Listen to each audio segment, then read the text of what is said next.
10 محرم کا روزہ رکھنا مسنون ہے، ساتھ 11 کا یا 9 کا شامل کر لیا جائے۔ حضور جب تشریف لائے مدینہ المنورہ میں تو حضور نے دیکھا کہ یہود روزہ رکھتے تھے، تو پوچھا تم روزہ کیوں رکھتے ہو؟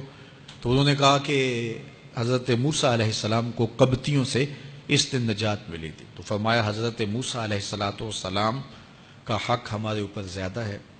تو حضور نے روزہ رکھا اور پھر فرمایا کہ اگلے سال اللہ نے چاہا تو ہم ساتھ ایک روزہ اور شامل کریں گے، تاکہ ان سے مشابہت نہ ہو جائے۔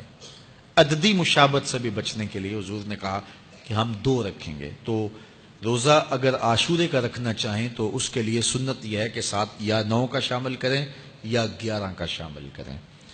تو جو افضل ترین روزے ہیں ان میں سے عاشورے کے روزوں کا بھی شمار ہوتا ہے۔ تو اگر ممکن ہو تو جن کو اللہ نے صحت عطا کی ہے، تو آج کل اتنی شدت کی گرمی بھی باقی نہیں رہی، تو وہ یہ روزے رکھیں، ذکر و فکر کے اندر ان ایام کو گزاریں، اپنے والدین کی قبروں پر، اعزاء و اقرباء کی قبروں پر ہر جمعے کو جانا چاہیے۔ اس کے علاوہ بھی جب موقع ملے، یہ رواج جو پیدا ہو گیا ہے کہ 9 محرم کو یا 10 محرم کو مٹی ڈالنے کے لیے وہاں قبرستان میں جایا جاتا ہے، یہ 8 10 15 سال سے شروع ہوا ہے، جبکہ اس کی کوئی اصل نہیں ہے۔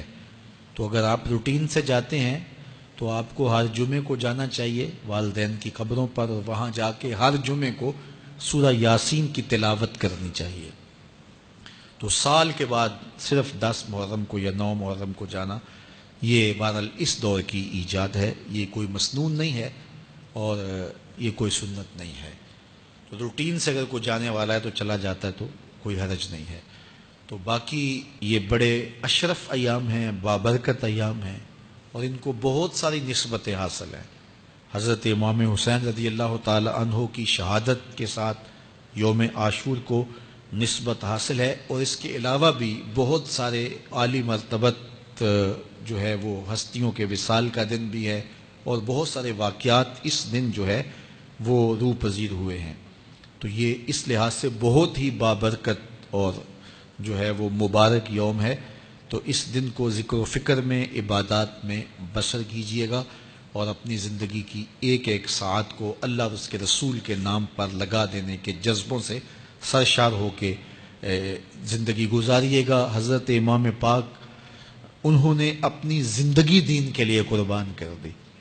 تو یہ 10 محرم ہمیں سبق دیتا ہے، اور ہم اس دن عہد کرتے ہیں اگر انہوں نے اپنے بچے بھی قربان کر دیے اور اپنی اولادیں بھی بھوک اور پیاس میں قربان کر دیں، تو ہم بھی یہ عزم کریں اس دن کہ ہم اپنی ساری زندگی حضور کے نام لگائیں گے، حضور کے دین کے نام لگائیں گے۔